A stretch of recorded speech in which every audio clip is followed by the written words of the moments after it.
தமிழக வெற்றி கழகத்தினுடைய தலைவரும் தமிழகத்தினுடைய முதலமைச்சருமான விஜய் அவர்கள் தன்னுடைய 52வது பிறந்த நாளை நடிகை த்ரிஷா அவர்களோடு கோலாகலமாக கொண்டாடிய ஒரு போட்டோ ஒன்று சமூக ஊடகங்கள்ல காட்டுத்தீயா பரவிக்கிட்டு இருக்கு. இந்த போட்டோ யாரால போடப்பட்டது அப்படின்னு பாத்தீங்கன்னா, நடிகை த்ரிஷா அவங்களுடைய இன்ஸ்டாகிராம் பக்கத்துல விஜய் அவர்களோடு சேர்ந்து பிறந்த நாள் கொண்டாடுற மாதிரி இருக்கக்கூடிய புகைப்படத்தை பகிர்ந்திருக்காங்க. அது பல பேராலையும் பகிரப்பட்டு வந்து கொண்டிருக்கிறது. அதுல 5 கேக்குகள் வைக்கப்பட்டிருக்கு. அதுல பெரிதாக விஜய் அவர்கள் கட் பண்றதுக்காக வைக்கப்பட்ட கேக்ல தான் த்ரிஷா அவர்கள் ஒரு மிகப்பெரிய ட்விஸ்ட் அப்படிங்கறத வச்சிருக்காங்க. ஏன்னா அதுல அழகிய ரோஜா பூ ஒன்று வைக்கப்பட்டிருக்கு. உண்மையான ரோஜா பூல அந்த கேக்கை டிசைன் பண்ணதே ரொம்ப அழகாக தத்ரூபமாக ரோஸ் எல்லாம் டிசைன் பண்ணி அதுல ஒரு பூ கொத்த விஜய் அவர்களுக்கு பரிசளிக்கிற மாதிரி தன்னுடைய அன்பை வந்து வெளிப்படுத்துற மாதிரி த்ரிஷா அவர்கள் ரொம்ப கிரியேட்டிவா அந்த கேக்கை வந்து டிசைன் பண்ணியிருந்தாங்க. இது பாராட்டுதலுக்குரிய விஷயம் தானப்பா. விஜயை யாரெல்லாம் வெறுக்கிறாங்களோ அவங்களுக்கு வந்து இது கொண்டாட்டமாக இருக்கும் அப்படிங்கிறதுல மாற்று கருத்து இல்லை. ஆனா விஜய் ரசிகர்கள் தாவேகா தொண்டர்கள் எது நடக்கக்கூடாது அப்படின்னு எதிர்பார்த்துக்கிட்டு இருந்தாங்களோ அது நடந்துருச்சு. ஆகா, மணி மத்தியானம் ஆயிடுச்சு, அண்ணனோட பிறந்த நாள், த்ரிஷா இப்போ வரைக்கும் எந்த பதிவும் போடல, இன்றைய நாள் அண்ணனுடைய பிறந்த நாள் நன்றாக கழியும் என்று நம்புவோம் அப்படின்னு விஜய் ரசிகர்கள் எல்லாம் சாமி முன்னாடி மட்டும்தான் சாந்தமா இருப்பேன் அப்படிங்கிற மாதிரி அமைதியா எல்லா கடவுளையும் வேண்டிக்கிட்டு இருந்திருப்பாங்க. மணி சாயங்காலம் 6 மணி த்ரிஷா அவர்களுடைய இன்ஸ்டாகிராம் பக்கத்தில் ஏதாவது ஒரு பதிவு வந்திருக்கிறதா? வரல. ஆனா 6:05க்கு த்ரிஷா அவர்கள் போட்டாங்க பாரு ஒரு பதிவு. இது பதிவல்ல, தாவேகா கும்பலை ஒட்டுமொத்தமா க்ளோஸ் பண்றதுக்காக த்ரிஷா போட்ட குண்டு அப்படிங்கிறத தாவேகா நபர்கள் உணர ஆரம்பிச்சிட்டாங்க. சமூக ஊடகங்கள்ல உங்களுக்கு வேற வேலையே இல்லையா? எங்க அண்ணாவை நிம்மதியா இருக்க விட மாட்டீங்களா? இன்னைக்கு பிறந்த நாள்னு கூட பார்க்காம சட்டசபையில எங்க அண்ணாவை சும்மா கிளின்னு கிழிச்சு வெளில அமிச்சாங்களே. எங்க அண்ணன் நிம்மதியா வீட்டுக்கு கூட போய் நிம்மதியா வந்து வாங்கின அடிக்கு மருந்து போடுறதுக்கு முன்னாடி இப்படி ஒரு பதிவை போட்டு எங்க தலையிலலாம் குண்டை தூக்கி போட்டு த்ரிஷா அப்படின்னு த்ரிஷாவை திட்டி தீக்குறாங்க. த்ரிஷா எதுக்கு விஜயோடையே சேர்ந்து சுத்திக்கிட்டு இருக்காங்க அப்படின்னு கேள்வி கேட்கக்கூடிய இந்த தாவேகா தொண்டர்கள் ஒருத்தர் கூட விஜய் அண்ணா நீ அண்ணா த்ரிஷாவை இழுத்துக்கிட்டே திரியிற, கல்பாத்தியஸ் அகோரத்தோட இல்ல திருமண விழாவிற்கு ஒரே ட்ரெஸ் கோட போட்டுட்டு நீயும் த்ரிஷாவும் எதுக்குன்னா ஒன்னா போய் நிக்கிறீங்க? உன்னுடைய மனைவி சங்கீதா தான் செங்கல்பட்டு குடும்ப நல நீதிமன்றத்துல விவாகரத்தை அப்ளை பண்ணிருக்காங்களா? மியூச்சுவல் கன்சென்ட்டோட விவாகரத்தை வாங்கினதுக்கு அப்புறம் நீ த்ரிஷாவோட வெளியில போனா வானா, அப்ப யாருனா உன்னை கேள்வி கேட்க போறா? இப்ப நீ பண்றதுக்கு பேரு எக்ஸ்ட்ரா மரிட்டல் அஃபேர்னா, அதை எங்களால நார்மலைஸ் பண்ண முடியாதுன்னா அப்படின்னு தாவேகா தொண்டர்கள் விஜய் ரசிகர்களே சமூக ஊடகங்கள்ல த்ரிஷாவுக்கு எதிராக பதிவுகளை போட்டுக்கிட்டே இருக்காங்க. த்ரிஷாவை நோக்கி கேள்வி கேட்க தெரிஞ்ச இந்த தாவேகா தொண்டர்கள் விஜய் அவர்களை நோக்கி ஏன் கேள்வி கேட்கல அப்படிங்கிறத நம்மளால கேட்காம இருக்க முடியல. இதே த்ரிஷா அவர்கள் கல்யாண வீடு சாவு வீட்டை கூட விட்டு வைக்கல. அஜித்குமார் அவர்களுடைய அம்மா வந்து மரணித்தப்ப விஜய் அவர்களோடு ஒரே கான்வாயில த்ரிஷாவும் போயிருந்தாங்க.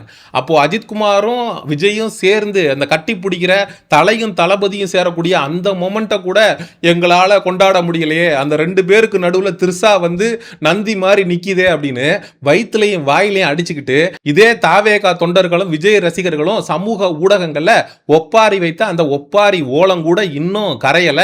அதுக்குள்ள விஜய் அவர்களுடைய பிறந்த நாளுக்கு இன்னொரு குண்டை தூக்கி போட்டு வச்சிருக்காங்க த்ரிஷா. ஒவ்வொரு விஜயுடைய பிறந்த நாளுக்கும் இதே மாதிரி ஒரு பதிவை போட்டு தாவேகா தொண்டர்களுடைய மனநிலையோட விளையாடுறதே இந்த த்ரிஷாவுக்கு வேலையா போச்சு. இதே போலதான் விஜய் அவர்கள் த்ரிஷாவோட நாயோடு இருக்கிற மாதிரி ஒரு போட்டோ ஒன்றை போட்டு விட்டு சமூக ஊடகங்கள்ல நிறைய பேர் த்ரிஷாவையும் விஜயையும் வச்சு பேசினாங்க. த்ரிஷா அவர்களுக்கு அது பிடிச்சிருக்கு போல இருக்கு. விஜயையும் நம்மளையும் பத்தி பேசட்டும் அப்படின்னு சொல்லி தொடர்ந்து எவ்வளோ எதிர்ப்பு இருந்தாலும் எவ்வளோ நெகட்டிவிட்டி இருந்தாலும் யார் என்ன நமக்கு எதிராக பேசினாலும் நம்ம பண்றதை பண்ணிக்கிட்டே இருப்போம் அப்படின்னு சொல்லி த்ரிஷா அவர்கள் தொடர்ந்து இதை செஞ்சுக்கிட்டே இருக்காங்க. விஜய் அவர்கள் எலெக்ஷன் ரிசல்ட் அன்னைக்கு அவருடைய நீலாங்கரை வீட்டில் இருக்காரு.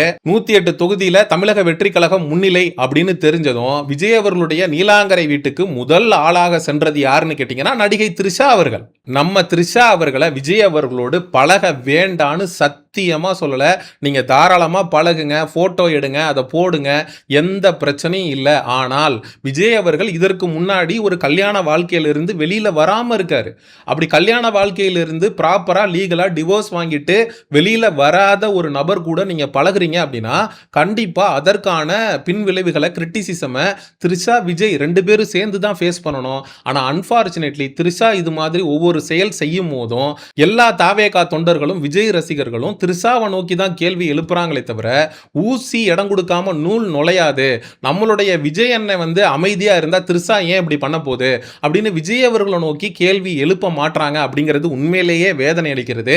உண்மையிலேயே விஜய் ரசிகர்களுடைய இடத்துல இருந்து யோசிச்சு பார்க்கும்போது உண்மையிலேயே நமக்கு கஷ்டமா இருக்கு. ஒவ்வொரு தடவையும் இதே போல விஜய் த்ரிஷா சம்பந்தப்பட்ட ஏதாவது ஒரு செய்தி வரும்போது சமூக ஊடகங்கள்ல விஜய்க்கு அந்த விஷயம் பிடிக்காமலே நிறைய தாவேகா தொண்டர்கள் வந்து முட்டு கொடுக்கறத பார்க்கும்போது நமக்கு உண்மையிலேயே பரிதாபமா இருக்கு. இன்னைக்கு விஜய் அவர்கள் சட்டசபையில எங்க உங்க அப்பாவை காணோம் அப்படின்னு பேசினதுக்கு உதயநிதி ஸ்டாலின் அவர்கள் புருஷனை காணோன்னு பொண்டாட்டி ஒருத்தவங்க செங்கல்பட்டு நீதிமன்றத்தில் தேடிக்கிட்டு இருக்காங்களாம் அப்படின்னு சொல்லி பெர்சனல் அட்டாக்கு. நீ எங்க அப்பாவை பத்தி பேசுறியா, நான் வந்து உன்னுடைய மனைவியை பத்தி பேசுறேன் அப்படின்னு உதயநிதி ஸ்டாலின் அவர்கள் இறங்கிட்டாரு.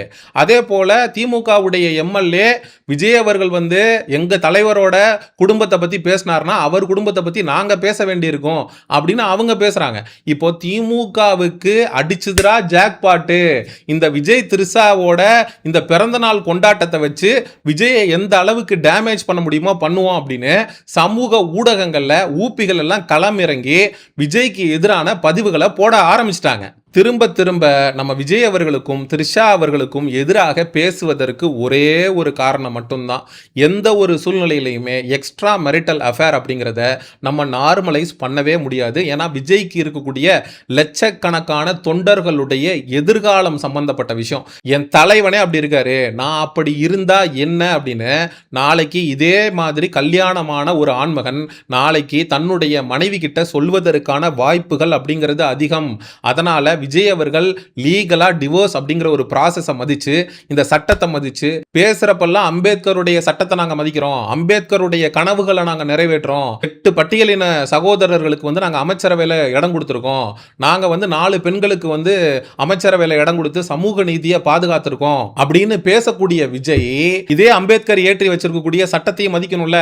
ஆனா இன்னைக்கு சட்டம் அப்படிங்கிறது எப்படி இருக்குன்னா extra marital affair is not illegal in India அப்படின்னு சொல்லி வச்சிருக்கு. முன்னாடிலாம் எக்ஸ்ட்ரா மேரிட்டல் அஃபேர் அப்படிங்கிறது ஒரு கிரிமினல் அஃபென்ஸா இருந்தது. ஆனா இன்னைக்கு உச்சநீதிமன்றம் என்ன பண்ணி வச்சிருக்கு அப்படின்னா யார் வேணாலும் யார் கூட வேணுமானாலும் பழகலாம்.